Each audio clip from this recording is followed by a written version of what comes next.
Saudações a todos. Vamos buscar para nossa meditação, para nossa reflexão, um profundo aprendizado dos ensinos de Jesus no livro Até o Fim dos Tempos, psicografado pelo Divaldo Franco, e quem nos traz é Amélia Rodrigues. Vamos pegar o capítulo em que ela chama de mediunidade vínculo de luz, porque ela vai falar sobre uma situação mediúnica que ocorreu ali no ministério de Jesus, nos momentos em que Jesus estava junto dos seus discípulos. E é uma passagem muito, muito importante que nos traz um grande aprendizado e muitas reflexões em torno da mediunidade. Então ela começa. Permaneciam as dúlcidas emoções do inefável diálogo no qual o mestre se desvelara aos amigos mais íntimos que se sobrecarregariam, que se encarregariam de levar o ministério ao mundo após a sua partida. Então, era um momento ali muito íntimo, de doces emoções, né? Porque Jesus dialogava muito com seus discípulos, preparando-os para a tarefa que lhes ficaria após a partida dele. Continuando. As vibrações de paz inundavam os sentimentos e os companheiros, algo aturdidos, que sem haverem podido penetrar o sentido profundo da revelação, deixavam-se embalar pela expectativa do paraíso próximo, quase ao alcance das suas possibilidades de momento. Então os discípulos, eles iam compreendendo ali as lições, as colocações de Jesus, mas até um certo ponto, eles não conseguiam alcançar ainda de imediato, né, a profundidade e o alcance dos ensinamentos de Jesus. Então Amélia nos relata: por certo, as interpretações eram diferentes. Judas Iscariotes, porque ambicioso, entendera que ele, Jesus, né, restauraria o poder em Israel, conduzindo as rédeas da política, por enquanto nas mãos de César em Roma. O orgulho da raça predominaria sem qualquer aliança terrestre, porém com estreita vinculação com Javé. Javé, no Antigo Testamento, referem-se a Deus como Javé, muitas vezes.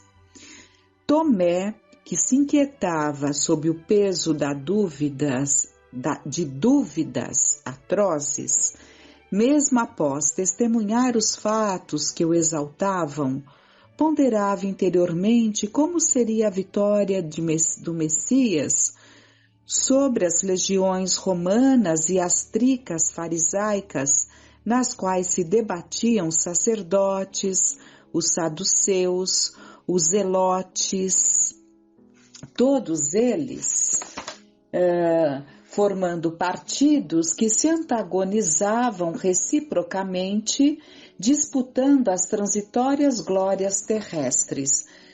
Zelotes seria uma ala, né, dos fariseus, uma ala muito radical, a mais radical dos fariseus, que já eram extremamente radicais, eram denominados zelotes.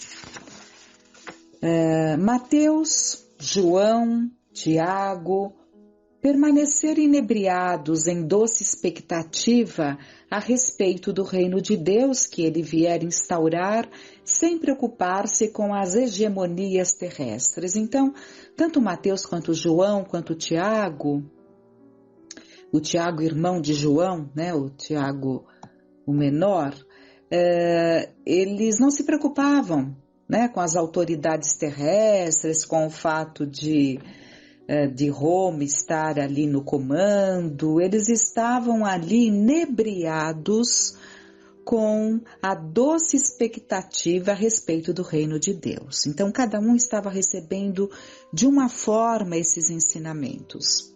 Pedro, porém, ficara em grande tensão emocional, porquanto, iluminado em determinado momento, descambava para atitudes estúrdias, criando situações embaraçosas. Essa era a personalidade de Pedro, muito espontâneo, muito coração.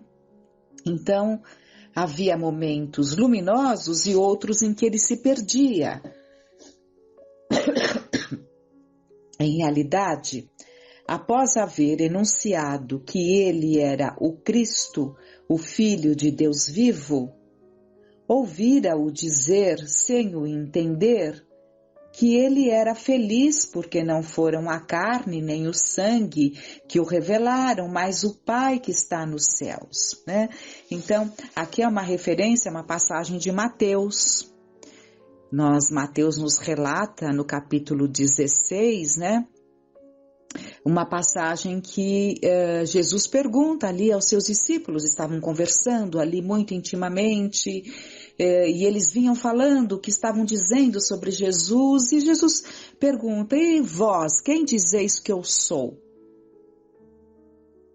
Pedro, iluminado diz, tu és o Cristo, Filho de Deus vivo. Então foi um momento marcante, porque selou naquele momento, né?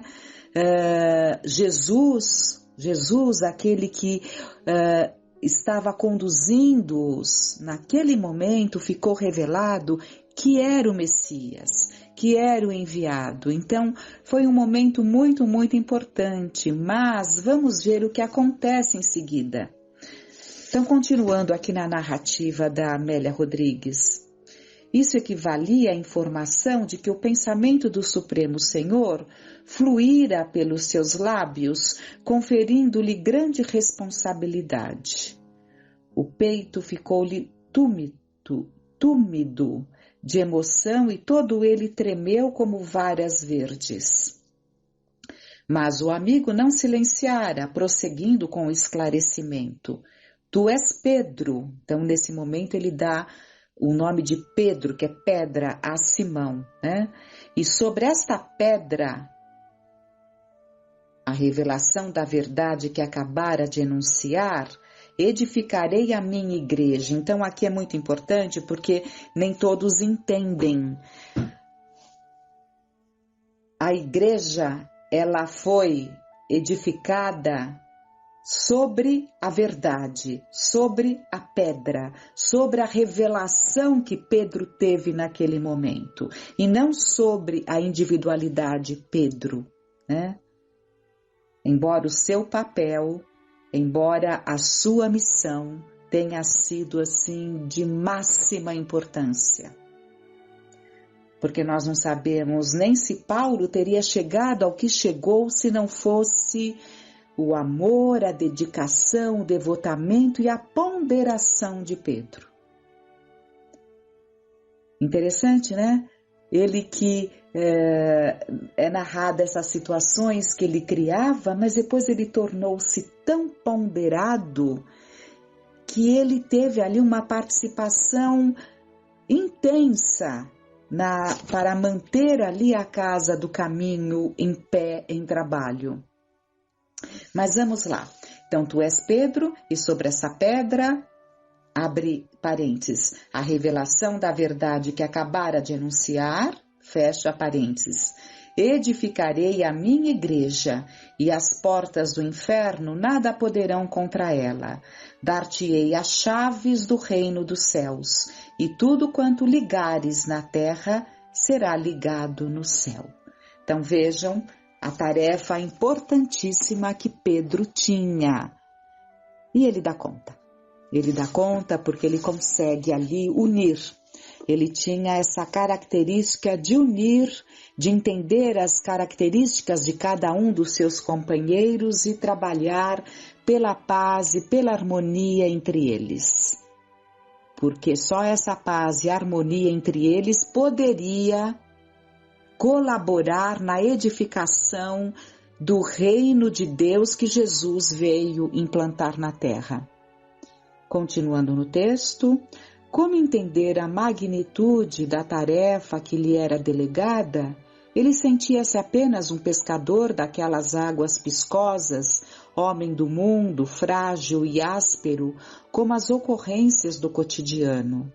O deleite durara alguns instantes, porque, ao ser enunciada a tragédia que o aguardava, Jesus começa a falar tudo o que estava por vir, né?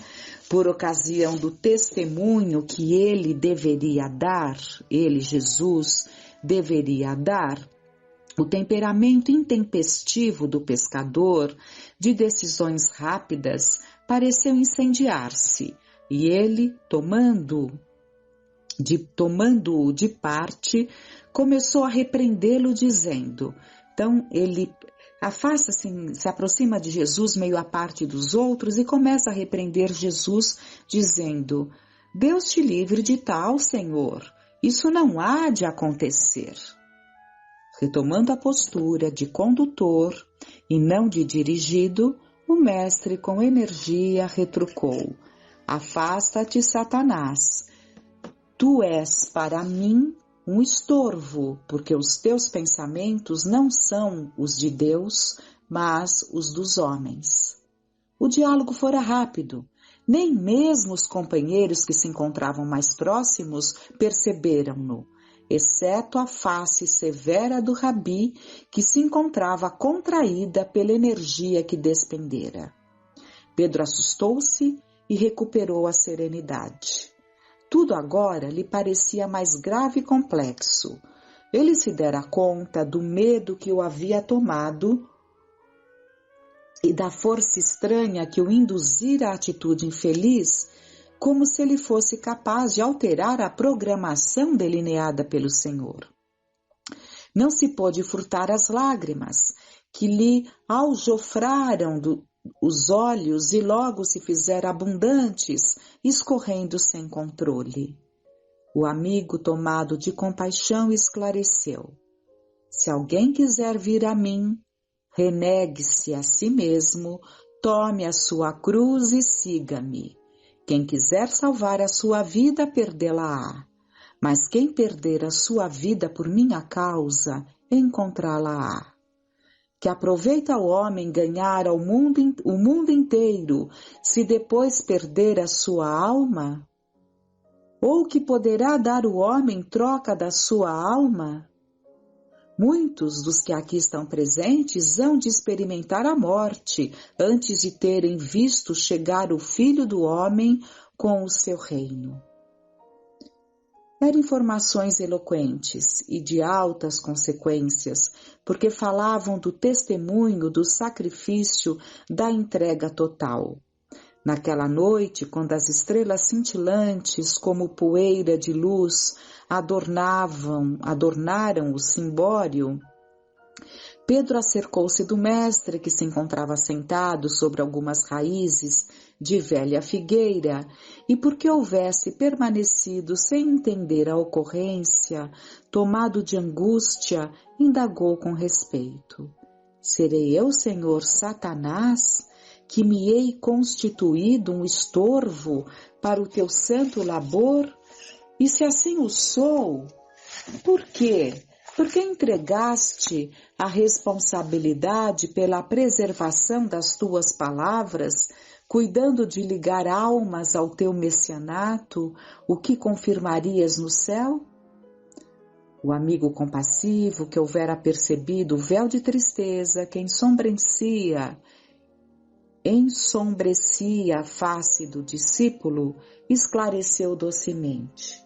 Simão, o homem na terra é um canal por onde vertem a inspiração e o pensamento da imortalidade, sempre em contato com os transeuntes do vale de sombras, a fim de que possam desfrutar de claridades espirituais e terem renovadas as suas forças. Nem sempre, porém, a onda que envolve o ser é de procedência superior. Fazendo uma pausa natural, a fim de que o humilde pescador pudesse apreender todo o significado da informação profunda, logo prosseguiu esclarecendo. Quando me identificaste como o Messias, meu Pai comandava o teu pensamento, e fosse instrumento de vida. Por isso te disse que não havia sido a carne nem o sangue, porque não se tratava de um raciocínio, de uma conclusão do teu cérebro. A revelação te alcançava a mente em sintonia com a verdade e te tornaste intermediário dela. Logo depois, porque o medo te perturbasse a razão, esquecendo-te de que a nossa é uma jornada para o sacrifício, que o cordeiro segue para o matadouro, a fim de que a sua mensagem se perpetue pelo exemplo, fosse instrumento de Satanás, o espírito infeliz que procura ser estorvo em relação ao ministério de libertação das criaturas. Já me viste expulsá-lo de vários enfermos, e não obstante ele investe, infeliz e perturbador, ganhando adeptos no mundo em contínuas tentativas de criar embaraços aos que andam em justiça e equidade. Certamente não me enfrenta, porque medeia entre nós um abismo de distância vibratória. No entanto, direciona sua onda mental, que é captada pelos que se fragilizam e temem a perda das coisas vãs do mundo. Fez um silêncio proposital, enquanto o discípulo luarizava a preocupação e dava-se conta do significado do ensinamento a respeito do intercâmbio entre os espíritos e os homens, os vivos e os mortos, os visíveis e os invisíveis. De imediato concluiu: não me referia a ti, mas a força satânica que te utilizava. Então, quando ele fala, afasta-te de mim, Satanás, ele se referia ao espírito e não a Pedro. Então, é isso que ele está explicando a Pedro. Isso vai acalmar o coração tão dolorido que Pedro ficou. Não me referia a ti, mas à força satânica que te utilizava com o objetivo de intimidar-me, de fazer-me desviar daquilo para o que vim, que é o holocausto, após as lições incessantes de amor. Por isso é necessário vigiar as nascentes do coração, de onde procedem os bons como os maus pensamentos, a fim de manter-se em sintonia com o Pai e não com o espírito do mal.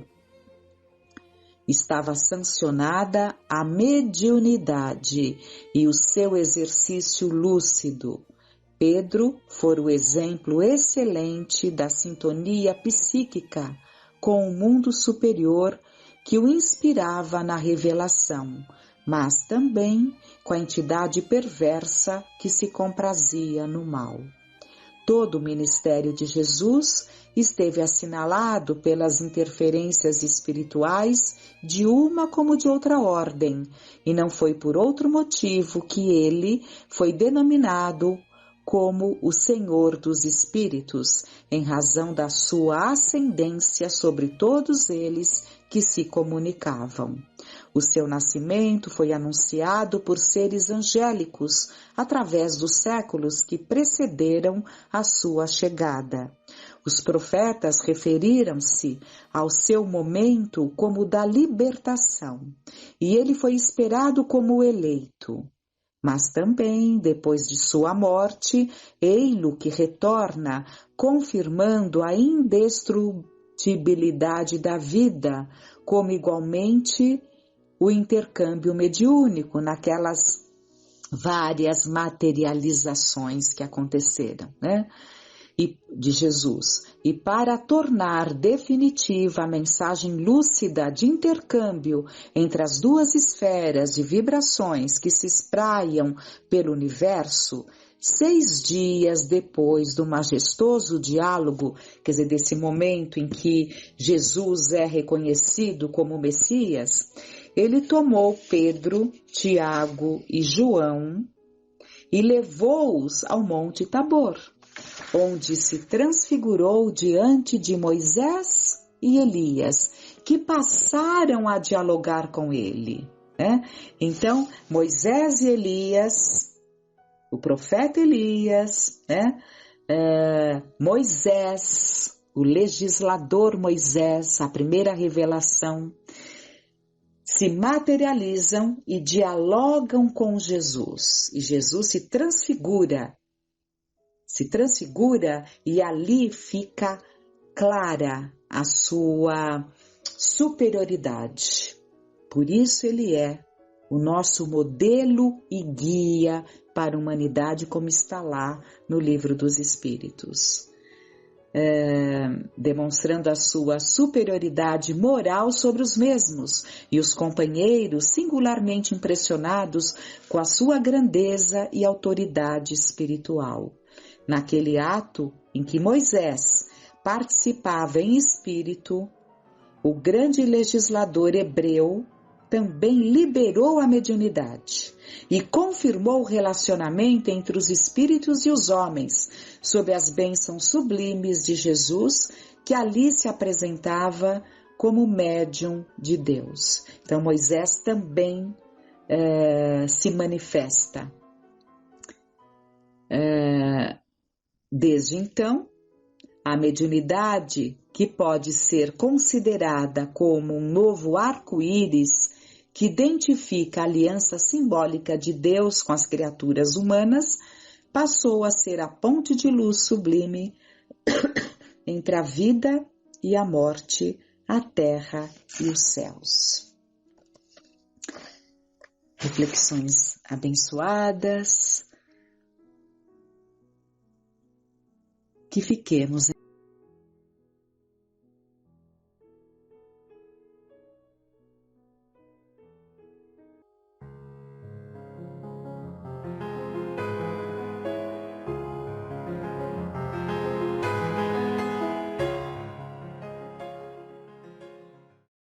Olá pessoal, tudo bem? Vamos dar sequência ao estudo do livro Alguém Me Tocou, José Carlos de Luca. Estamos no capítulo 5, Limpeza Interior. Ai de vós, escribas e fariseus hipócritas, limpais o copo e o prato por fora, mas por dentro estáis cheios de roubo e cobiça. Fariseu cego, limpa primeiro o copo por dentro, que também por fora ficará limpo. É uma frase de Jesus em Mateus 23, 25 a 26. Na passagem acima citada, Jesus dirige a sua palavra veemente a dois grupos de pessoas que lidavam diretamente com a religião, os escribas e os fariseus. Os escribas eram os professores da lei de Moisés, interpretando-a para o povo, portanto, profundos conhecedores dos princípios religiosos. Já os fariseus eram rigorosos observadores das práticas exteriores dos cultos e das cerimônias religiosas. Porém, escondiam costumes dissolutos, eram orgulhosos e dominadores.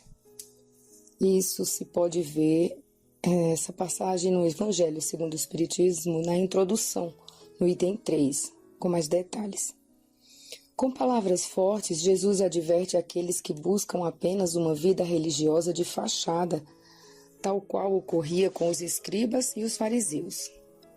A vida religiosa autêntica é aquela que vivemos no íntimo de nosso coração, e não o conjunto de atos exteriores que praticamos no templo religioso e que pode não refletir o que verdadeiramente se passa dentro de nós. Yogananda, líder espiritual no Oriente, afirmou: o Senhor não pode ser subornado pelo tamanho da congregação de uma igreja, nem por sua riqueza ou por sermões bem elaborados. Deus só visita os altares dos corações purificados pelas lágrimas da devoção e iluminados pelas velas do amor. No livro assim falava Paramahansa Yogananda. Eu posso estar de joelhos diante do altar, em ato de aparente humildade perante Deus. Porém, se meu coração estiver cheio de orgulho e rancor, poderei passar o dia todo naquela posição que o máximo que conseguirei será uma tremenda dor nos joelhos. A melhor oferenda que podemos fazer a Deus é perdoar aquele que nos ofendeu.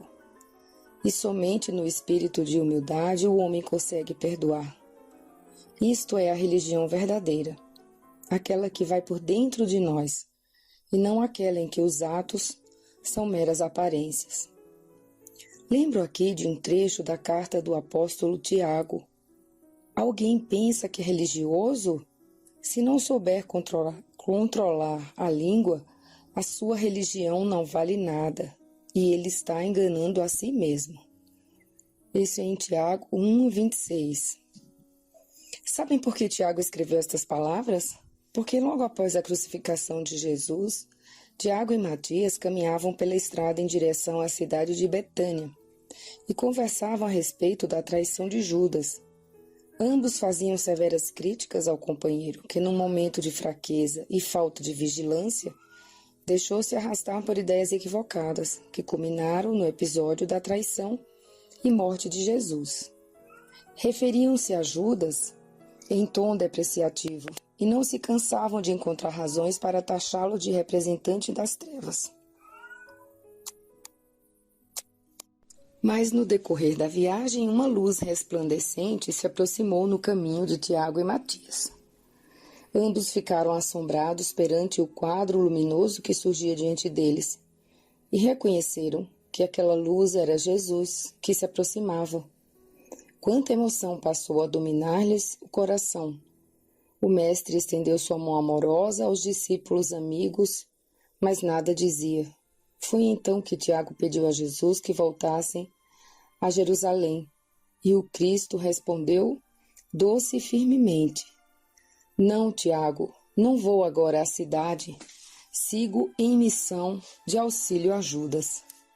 Essa passagem está em Pontos e Contos do Irmão X, psicografia de Chico Xavier. As palavras do Nazareno deixaram Tiago e Matias sem chão, certamente envergonhados diante da situação de se intitularem discípulos de um mestre que perdoa, enquanto eles mesmos ainda eram severos juízes. Foi a partir deste encontro que Tiago escreveu aquelas palavras a respeito da necessidade de controlarmos a língua, pois sem isso, a nossa religião não vale nada. Como posso manter a hóstia sagrada na boca se minutos depois encho a mesma boca de palavras malsãs? Como posso perpetuar em mim os benefícios do passe espiritual se logo após recebê-lo me envolvo em comentários negativos sobre pessoas e situações, rebaixando os níveis da minha própria energia? Ainda refletindo com o apóstolo Tiago, aprendemos que, para Deus, o Pai, a religião pura e verdadeira é esta: ajudar os órfãos e as viúvas em suas aflições, e não se manchar com as coisas más desse mundo. Essa também passagem é de Tiago 1:27. Portanto, a religião mais pura e verdadeira perante Deus é a prática da caridade. Somente o ato de fazer o bem ao próximo é capaz de fazer bem a nós mesmos.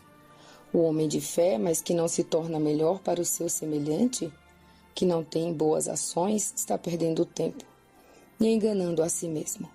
Novamente, ouçamos as palavras claras e fortes de Tiago. Você tem fé e eu tenho boas ações. E eu respondo, então mostre-me como é possível ter fé sem ter boas ações. Eu vou lhe mostrar a minha fé por meio das minhas ações. Você crê que há somente um Deus? Ótimo. Os demônios também creem e tremem de medo. Seu tolo, você quer saber de uma coisa? A fé sem boas ações não vale nada. Também em Tiago, essa passagem, 2:18-20. A religião verdadeira de Jesus é limpar-se interiormente de toda maldade e encher-se de bondade nas mãos, nas palavras e nos pensamentos. Somente quando o copo fica limpo por dentro é que ele também se limpa por fora. Eis o ensinamento do Mestre a nos mostrar que somente nos ligamos a Deus por meio desta ou daquela religião com o coração limpo de maldade e com as mãos cheias de caridade. É assim que Jesus se sente tocado por nós. Oração. Mestre Jesus, olho para a minha vida religiosa e constato que na maioria das vezes estou vivendo mais de aparência do que de qualquer outra coisa. Descubro que dentro do templo da minha fé, sou uma pessoa que lhe tem respeito e devoção, mas reconheço que quando saio do templo, não sou mais a mesma pessoa. Você me ensina a amar e meu coração anda tão fechado em meus próprios interesses. Você me ensina a perdoar e eu ainda me vingo das pessoas. Você me ensina a promover a paz e eu teimo ainda em guerrear com as pessoas que me contrariam. Você me fala da humildade e eu tantas vezes sou tão orgulhoso. Ajude-me, mestre amigo, a não ser mais hipócrita, a não lhe procurar apenas quando um problema me atordoa e depois esquecê-lo até a próxima dificuldade. Ensine-me a ver que suas lições são caminhos de paz e felicidade que eu devo percorrer em minha vida, e não apenas recomendar aos outros. Assim seja. Eu acho que esse capítulo eu vou precisar ler todos os dias. Vamos seguir. De volta para casa. Pai nosso, que estais no céu.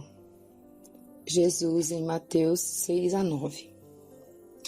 É desta maneira que Jesus inicia a única prece que ele nos deixou, a oração do Pai Nosso.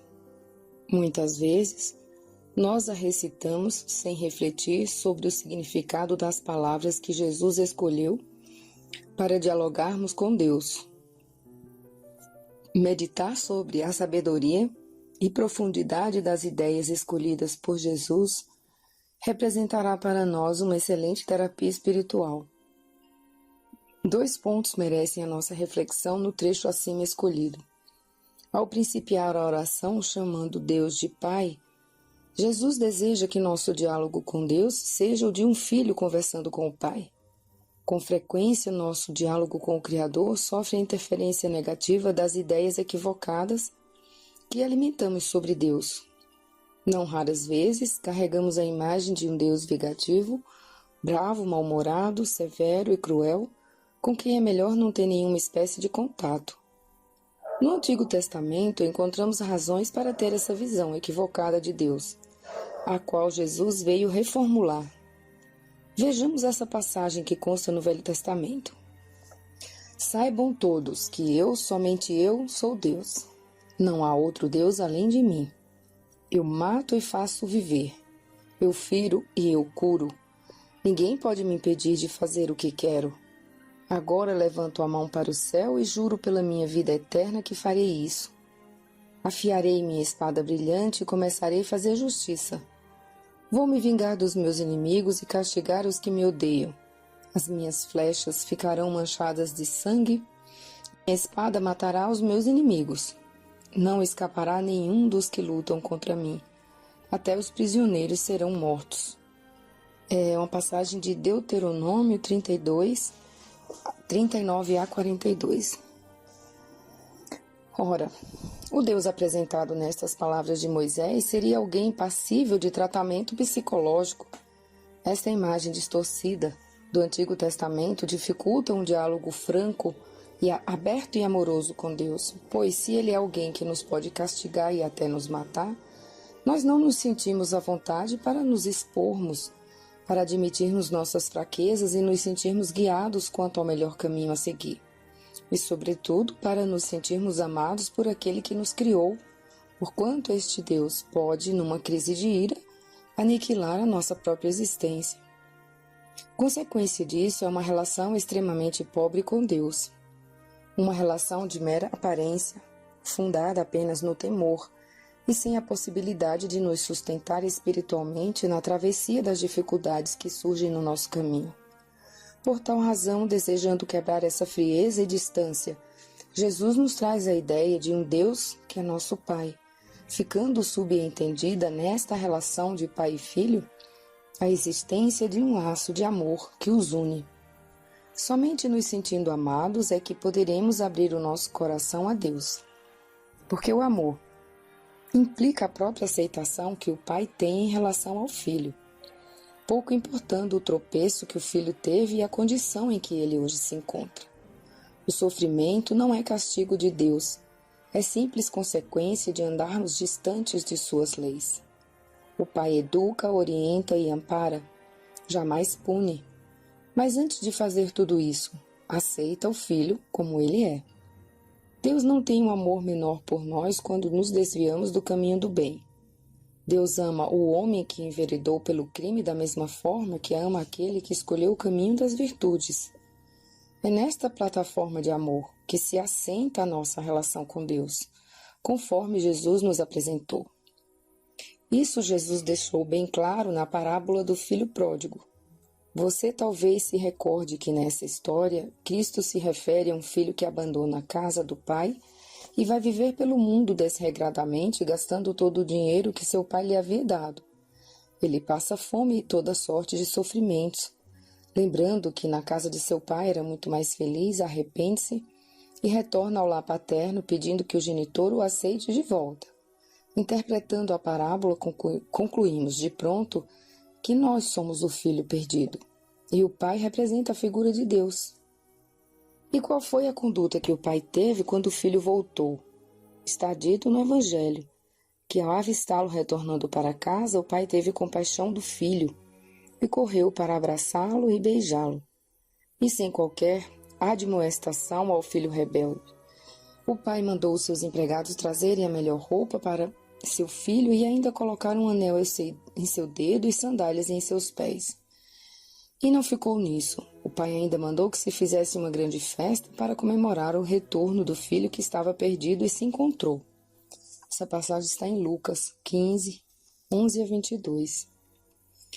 Que esta ideia do Pai que nos ama não seja para nós um mero conceito intelectual, que ele possa descer da mente ao nosso coração e que a partir de então nos possamos sentir amados pelo Criador, tal como o Filho perdido foi amado pelo Pai, sobretudo nas horas em que nos percebemos fracos e inseguros e atravessando o mar das provações.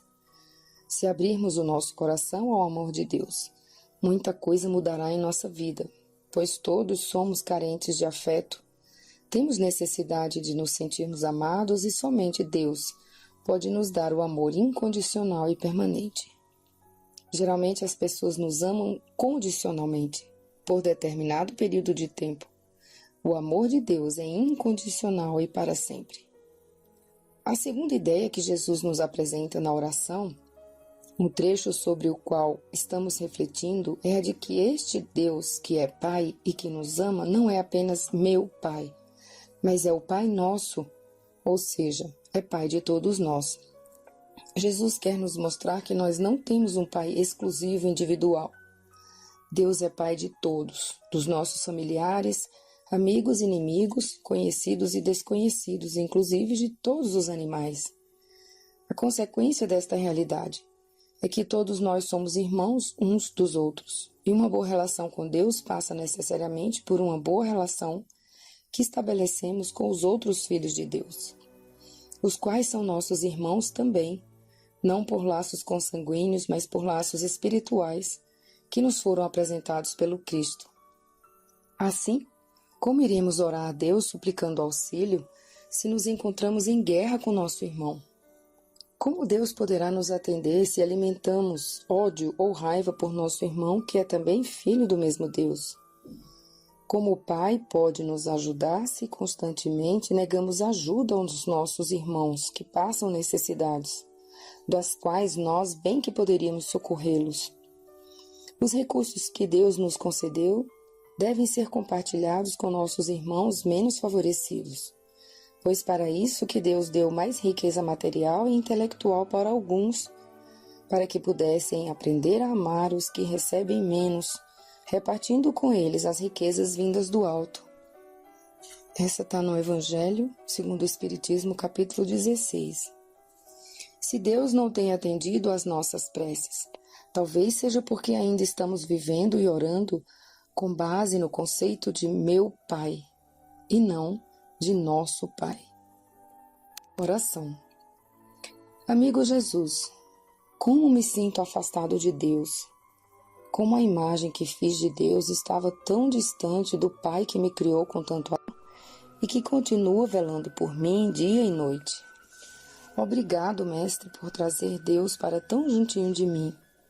Obrigado, Jesus, por ter tirado as flechas e as espadas de Deus e me trazer a visão de um Deus verdadeiro, que me abraça, me beija, me veste com a melhor roupa e que é capaz de fazer festa para mim pelo simples fato de voltar para os seus braços. Ajude-me, Jesus, a ver as pessoas como filhos deste mesmo Deus de amor e bondade, para que assim a minha felicidade seja completa, por viver em harmonia com a família do Pai. Assim seja. É uma reflexão extremamente importante nesse momento, né, de tantas divisões, em que as mínimas coisas se tornam enormes dissidências, as pessoas ficam muito afastadas. E pensar que todos somos filhos do mesmo Pai talvez facilite a nossa compreensão em relação às atitudes do próximo, para que a gente consiga tentar conviver um pouco melhor com a diferença, apesar da diferença.